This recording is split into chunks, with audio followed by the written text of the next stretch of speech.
Questions and others. So that will start. Bismillahirrahmanirrahim. Alhamdulillah rabbil alameen. Sallallahu sallam wa barak ala abdihi wa rasulihi nabiyyina wa imamina Muhammad wa ala alihi wa sahbihi ajma'in. Amma ba'd. Assalamu ala man ittaba'a al-huda. Thank you very much. I appreciate the turnout. I appreciate your support for this talk, this lecture here at OSU, Ohio State University, a poem of the proud and mighty Buckeyes. I ask Allah subhanahu wa ta'ala to make this gathering of ours one that is done, one that is orchestrated, organized, and executed sincerely for His good pleasure, and a gathering which will bring us closer to Him and take us further away from anything harmful and anything destructive and anything menacing to our souls, our bodies, and our minds. Allahumma ameen. With regards to the topic which was chosen and selected by the MSA, or the brothers and sisters here in OSU, Islamic morality. Does it need reform? Should Islamic morality be reformed? Can it be reformed?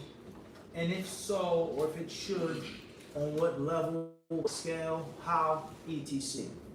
There lies no doubt the topic is very dangerous, it's important, and it's very scary, using the words and the terms of morality. Morality is a scary word, it's a scary topic.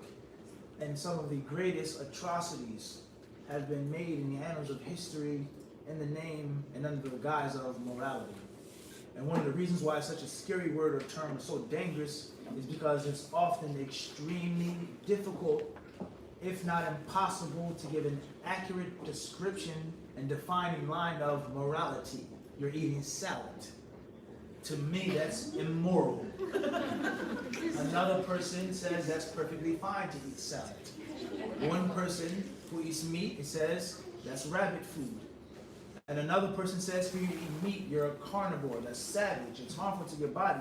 We can't agree on what is considered to be diet and good eating and healthy eating.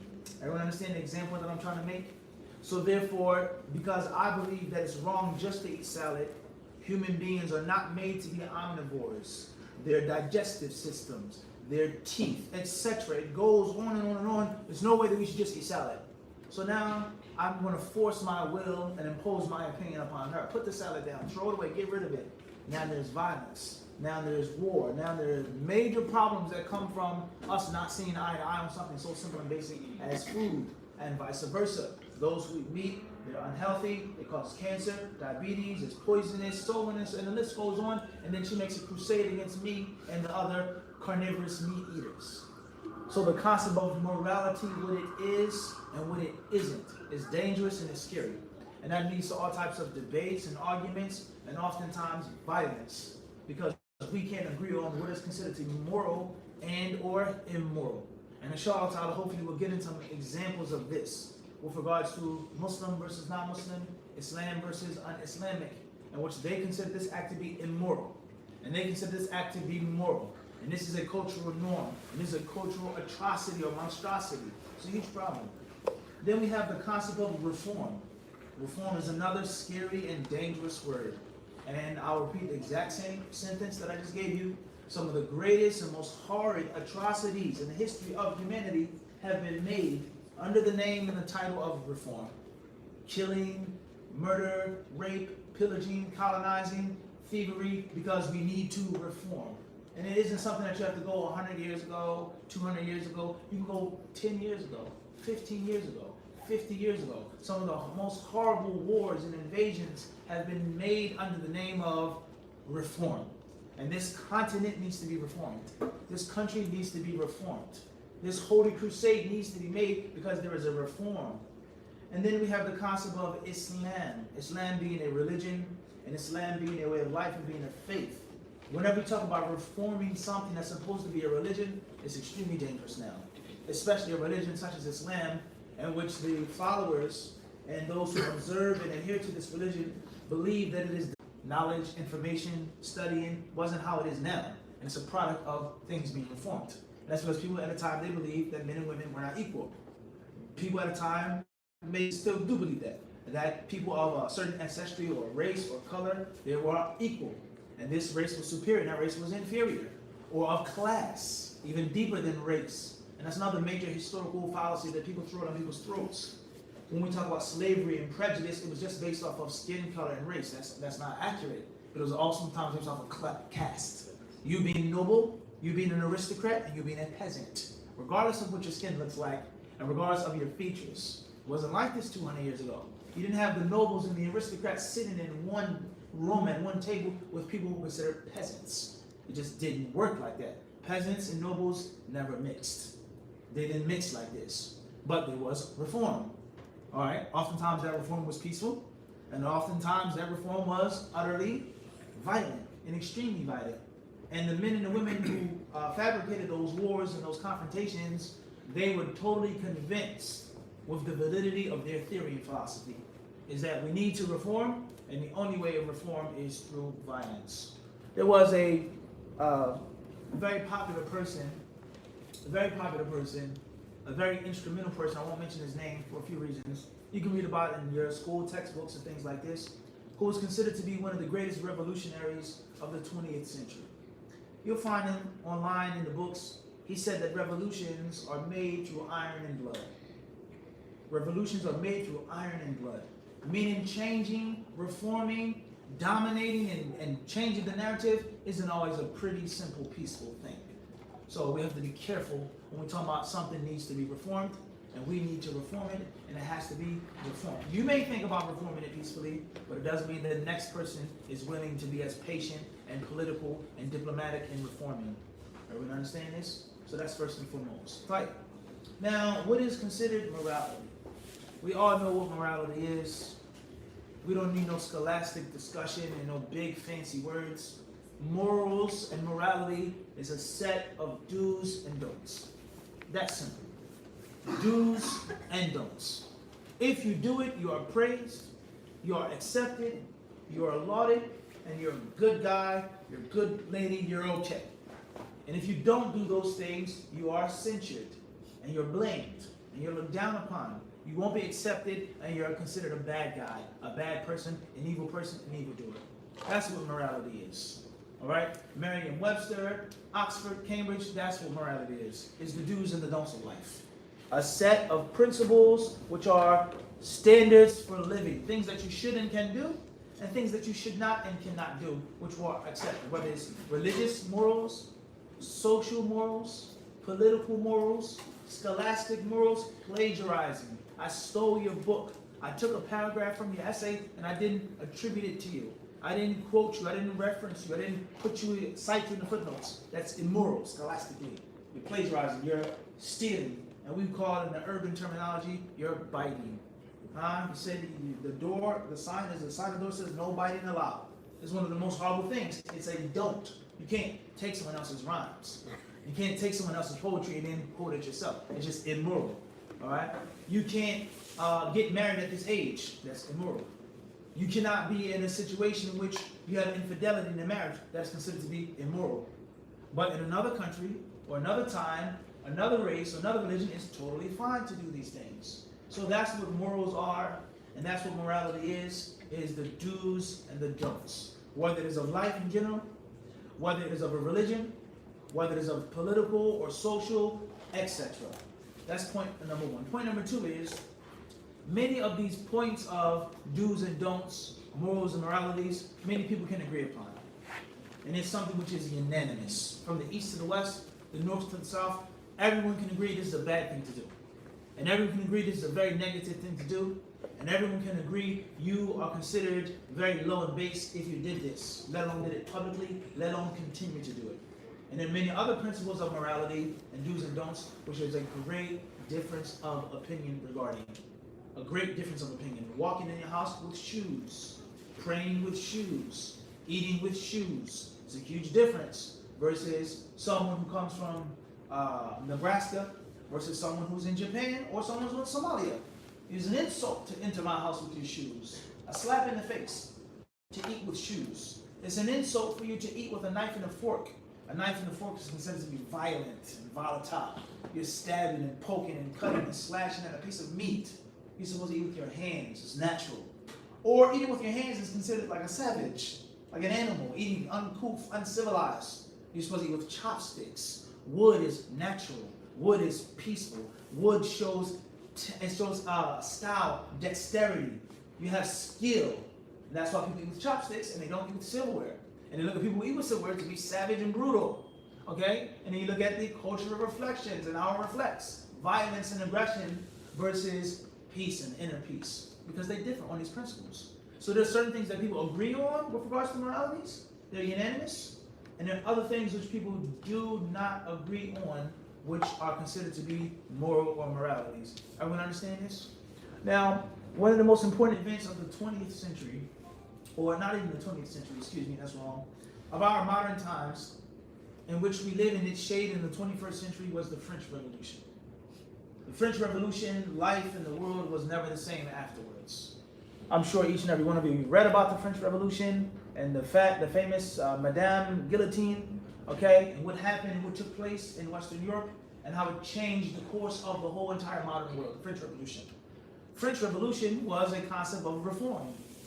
It was a reform. It was a major act of reform, and obviously, how many people lost their lives senselessly in that revolution? How many people?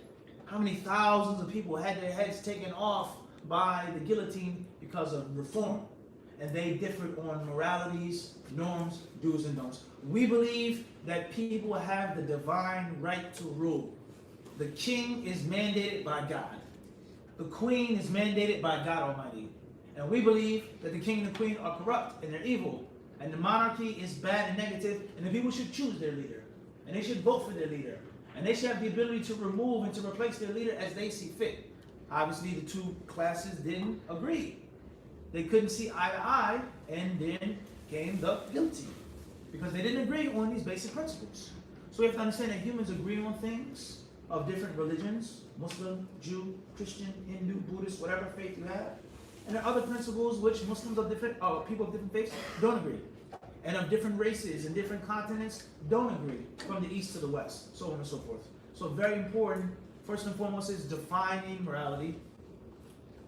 Secondly is whose morality is right and whose morality is incorrect. And thirdly is morality in light of the modern world, i.e. church versus state. And that's why I brought up the French Revolution. Can we have church and state as one? Or are there two separate different entities? Go to the church if you want to go. Go to the brothel if you want to go. They're on the same block. You are free to do as you please. If you want to go and pray, you go and pray. You want to drink and have a good time, you're free to do that. The pious worshiper is not to impose his will upon the man who went to the brothel, and the man coming out the brothel is not to do violence to the pious worshiper. Church and state versus or together. Can that be done in Islam? Can we separate church and state in Islam? Can we say that this is a political issue and this is a religious issue? Can we say that we can change the morality of Islam, so on and so forth? Everyone understand this concept? So these are the most three important introductory principles with regards to the topic. What is morality? What do we agree and disagree on regarding morality? And most importantly, is it possible with regards to liberalism or secularism or any other type of ism, is that even Islamic? And what has happened when the people have tried to do these things? Now, I'm sure that there are many speakers, Muslim and non-Muslim, who believe and they feel fervently that Islam, its morality and its laws, it has to go through a reform. It must. And there's no way that one can have Orthodox Islam or Wahhabi Islam or Fundamentalist Islam in 2019 going to a college. It's impossible. Your professor is a female. Your professor is a male. Your professor is a non-Muslim.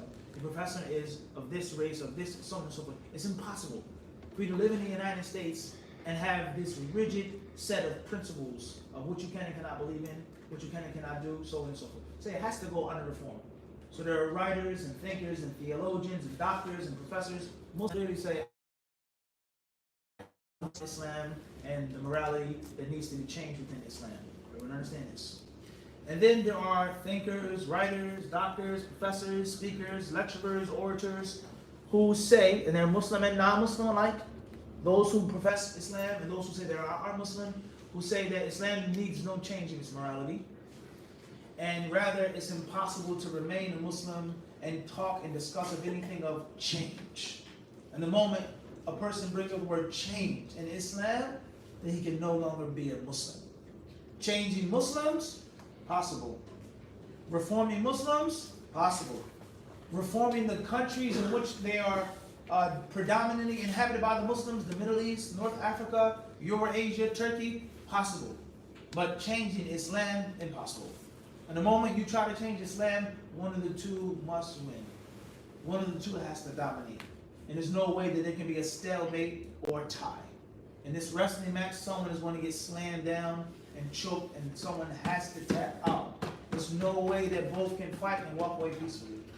This is the view of many non-Muslims who have, I would say, have a better understanding of history as a whole and have a better understanding of Islam as a whole with regards to what can and cannot be changed.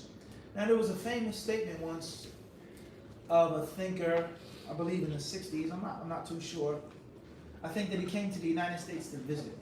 I'm not exactly sure, maybe it was the 50s or 60s. And I don't think he was necessarily an Islamic scholar, but he was some type of writer or something like this. So he came to the United States, he walked around the United States, he ate, he drank, he visited the universities and schools, so on and so forth, and then he returned to the Middle East, or he returned to North Africa, Northeast Africa, a region predominantly inhabited by Muslims. And they asked him about his experiences in the United States. What did you see? What did you experience? You know, what is this great world power? So he said a very profound statement. He said, رَأَيْتُ إِسْلَامًا وَلَمْ أَرَى مُسْلِمِينَ. رَأَيْتُ إِسْلَامًا وَلَمْ أَرَى مُسْلِمِينَ. This author or thinker, he said, I saw Islam, but I didn't see Muslims. When I was in the United States, I saw Islam, but I could hardly find any people who were Muslims.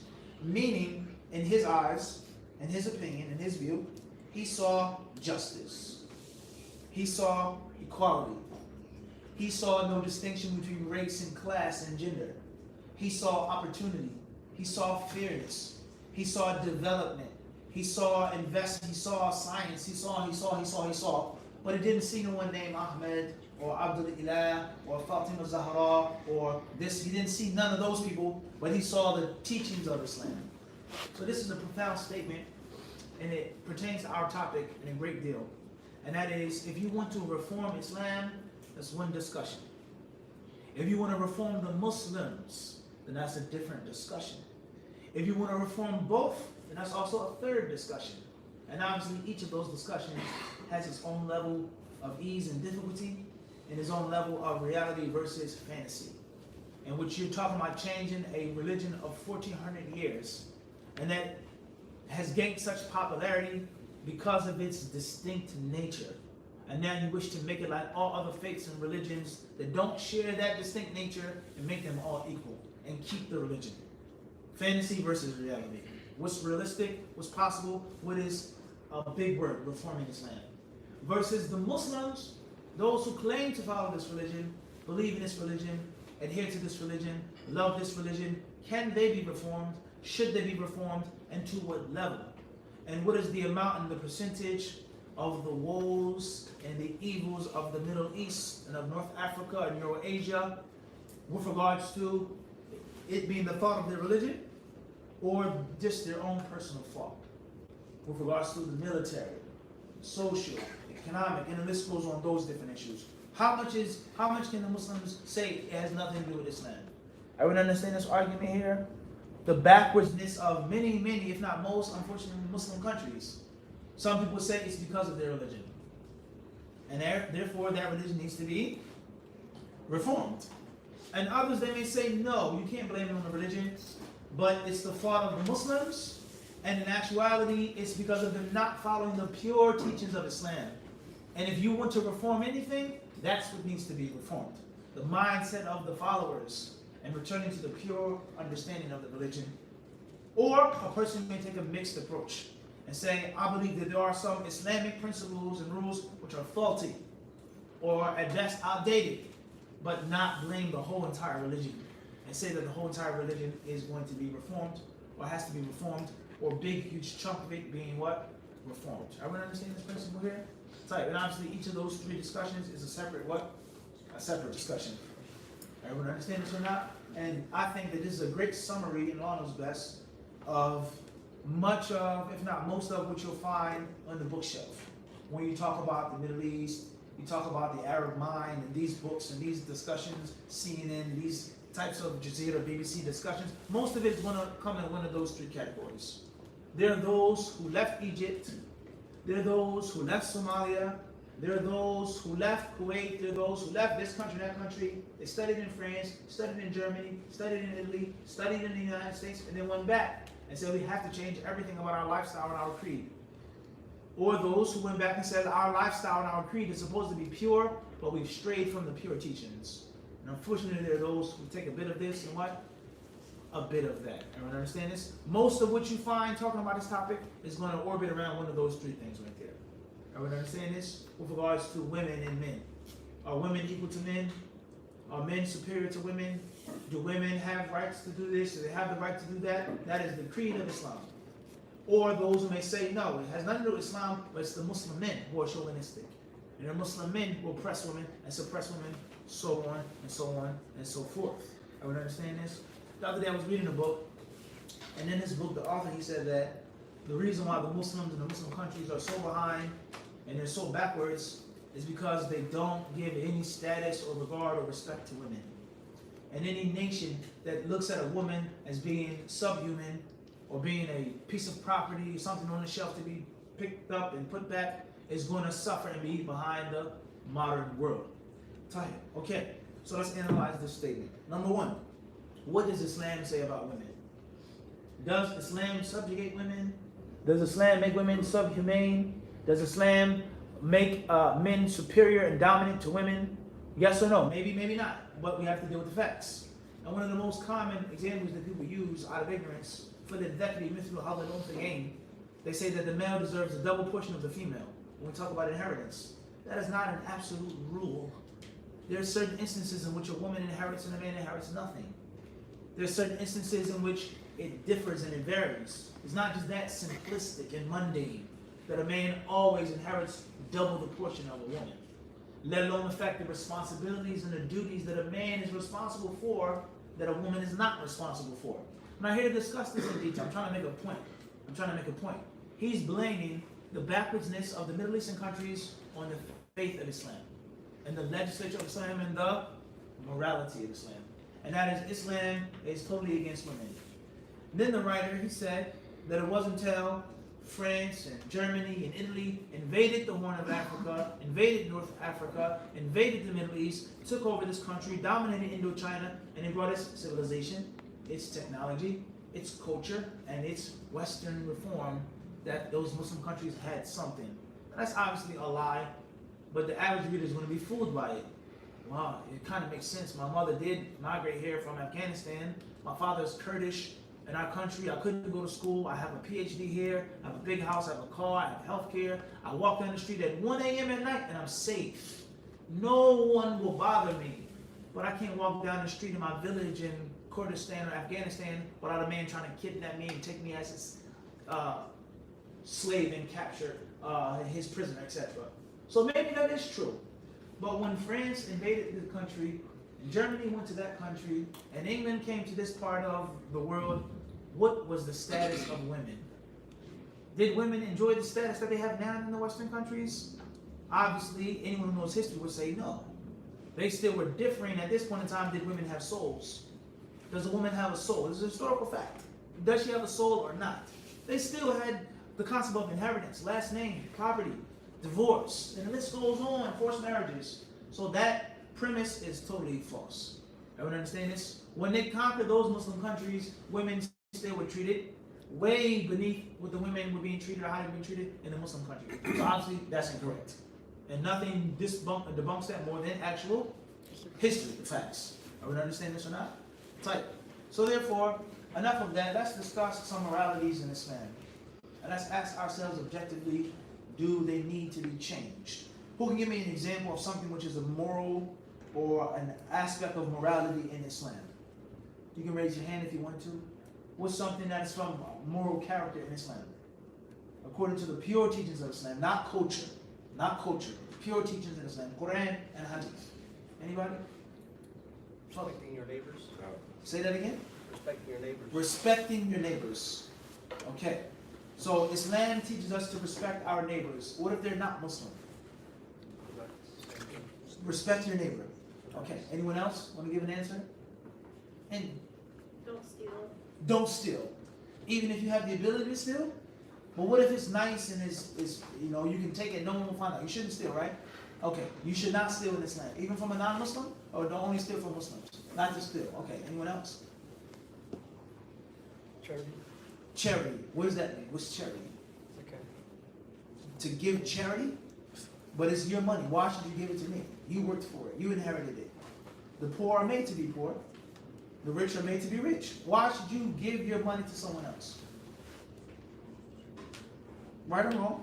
It's my money. I don't have to give you anything. Go get a job. But yet and still, Islam says to give what? To give charity. Only one verse in the Quran about that? How many verses? Many? Many verses about giving what? Giving charity. Okay. So respect your neighbors. Don't steal. Give charity. Anybody else? That's it? Only 3 things in Islamic morality? Nothing else? No backbiting. Don't backbite. I think backbite. Have you bitten someone's back before? What's backbiting? What does that mean? Talking evil about somebody when they're not there. Talking evil about someone behind their back. Okay, being a nasty person, but smiling in their face. Okay, all right. So Islam prohibits what? Backbiting. You shouldn't backbite. Why not? What's so bad about backbiting? Why can't I say what I want to say? If I think that you're ugly and I say it behind your back, what's wrong with that? What's bad about that? What does backbiting do to a society? This is a very important question. What does backbiting do that's so terrible? Explain to me. Well, I mean, What's the big deal? there could be a point where if you're misinformed about something and you tell it to other people, then that information, that misinformation may end up actually spreading. Okay, what if it's a unanimous fact that we all believe that you're ugly, but we don't say it to you? What's bad about backbiting? If we were in one school, let's make an example, all right? We talk about sports. One of the most important concepts of a successful team is morale. That's why they wear the same color. That's why they dance and sing and pray before the game. That's why they go out and they hang out, especially in college, right? The team has to be a solid unit. It has to be camaraderie and morale. So if I'm smiling in your face, playing with you, but I'm talking about you behind your back, that's going to have an effect on morale. Agreed? It's going to tear apart the fabric of the team in which I have malice in my heart against you, and I'm too cowardly to say it to your face. Now, it's double sin now. Everyone understand this? Being nasty against my fellow teammate, and I don't even have the guts to say it to his face. That's a major problem with a person like that. Backbiting is a tremendous problem. All right, so we have respecting the neighbor, do not steal, give charity, and also what? We said not to backbite. Anything else, guys? That's it? There's nothing else from Islamic morality? Obey your parents. Obey your parents. Is something moral or immoral? Islam tells you to do what? Obey your parents. So if your parents tell you to do something and you say no, you consider that to be lack of morals? Okay, why? Why do you got to obey your parents? Because God tells you to obey your parents. God tells you to obey your parents. Okay, what if a person doesn't believe in God? Why do I have to be moral? What's so good or bad about listening to your parents? They have experience. What if my dad is a fool? And you're smarter than him. I mean, No, stay focused. I never said your answer is wrong. Just because a person is a fool doesn't mean they don't have what?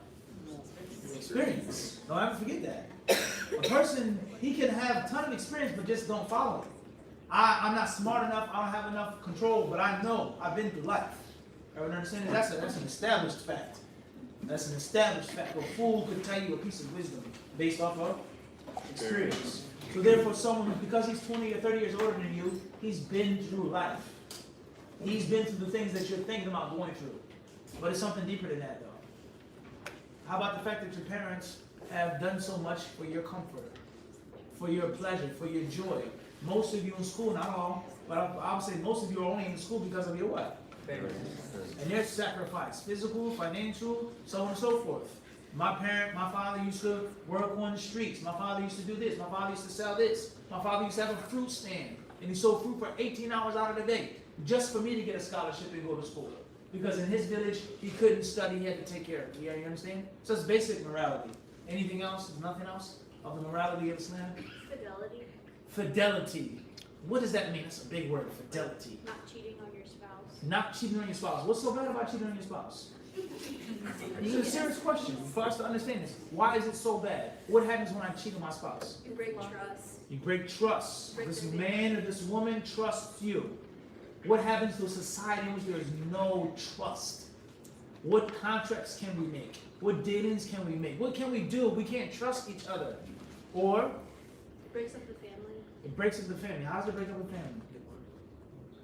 For obvious reasons, obviously. But it's deeper than that. We talk about lineage, children, genealogy. We talk about diseases, infections. There's so much that comes from infidelity. So much. Everyone understand this? The fabric of the family is ripped to pieces when there's infidelity. That's a problem. Anything else? Nothing else, guys? Cutting off the hand from stealing. Cutting off the hand of a thief. Is that morality? We're talking about character. Yani, is that from the morality of Islam or immorality of Islam? Immorality. Islam has immorality in it.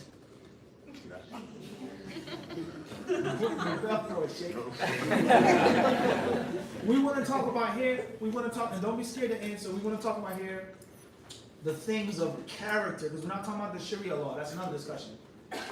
Okay, we're not talking about creed and theology. We're talking about, as the topic says, what? Morality. Something that is a good thing to do, that we believe is a good thing as Muslims. What does Islam tell us to do of morality?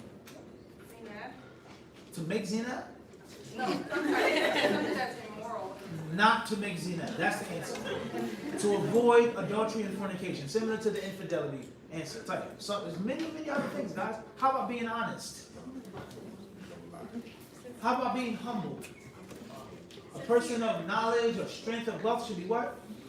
Humble. One of the most important concepts of morality is not to be prideful, not to be pompous, to be what? To humble yourself. All right? Anything else of Islamic morality? Oppression. To oppress people? Well, no, not to. Guys, we got to give the right answer now. The morality of Islam is not to oppress. Okay, but what if I'm bigger and stronger than you? I can do it and I have no consequences. Is that a good thing to do? What happens to society when the big and strong eat the small and the weak? What happens to the society? It's not going to flourish at all. Let alone be like the Western countries, world powers, in which the strong oppress the weak. What else does Islam tell us of morality? Being sincere. To be sincere. To be why can't you lie or be dishonest? Why do you have to be sincere? What is the fruit of sincerity and what is the fruit of lack of sincerity? What happens in this college if your professor isn't sincere and he's only teaching for the money? What type of students is he going to produce? I mean, the quality would not be. It's not going to be the same. You're only teaching just for your stipend. That's it. The moment the class is over, ask no questions. Do not email me. Do not call me. Do not come to my office. I can't help you. The lesson is clear. That's it. Done. Close my door. There's going to be a major problem in the college because I'm not sincere. I'm not here to help you become a better student. I'm here to get paid and go home. That's a major problem now. Versus you as the student can feel, inshallah, the positivity that I want you to get the point. I want you to do good. I want you to succeed. When you graduate and get a job, call me. Invite me to this. I want to see you succeed. What type of trust and love it is going to be between the professor and the student when there's sincerity? I would understand this. It's a huge difference. Like food that's made with love or sincerity versus food that's just microwaved. It doesn't taste the same. And anyone who's married, they'll tell you that when my wife is pleased with me, the food is what? And when she's angry, it's what? It's simple, basic food. It doesn't taste the same. But the ingredients is what? Pretty much the same, but there's a difference. When there's sincerity, the good food that's made with love. That's something that everyone can agree on. Anything else from Islamic morality? Giving thanks for your blessings. Giving thanks for your blessings. Why should you thank someone for your blessings? You did it yourself. You graduated. You studied. You got the job. You win the game. Why do you have to thank someone for your blessings? Because you didn't do it yourself. Who actually did it for you? Or how did it actually happen? The coach of the team, when he's interviewed after he wins the championship, the first thing he does is what? Who does he thank? He thanks his players and his staff. Even though he's the mastermind. He's the one who put together the strategy and the plays. The coordinators are all under him. But he says, I have a great team. I have the best fans in the world. That's a manifestation of humility and realizing that you couldn't have won the game by yourself because you weren't on the field. You couldn't have won the game by yourself. You didn't do everything yourself. Everyone understand this? Thanking someone who did something for you. Whether it's the greatest thanks, Allah, or whether thanking the people who helped you out along the way. That's Islamic morality, to give thanks. All right? Anything else or we're done? How much time we got? 9 minutes? No time left. All right, guys, no problem. So we have no time left. So this is my question now. Out of all the things that we've mentioned, we said to practice fidelity, to give thanks, to be sincere, to give charity, to respect your neighbors, to obey your parents, and all of these things. Could you please tell me one of those things which is unsuitable and outdated and archaic in 2019 in the United States? One of those things that has to be reformed or should be reformed. Can you tell me one? The concept of marriage and fidelity is old, it's outdated. Can't be done.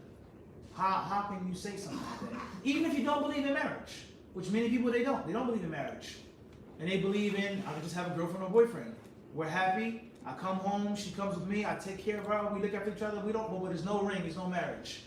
Even with that concept, you can't have a successful relationship if there's infidelity. It's impossible.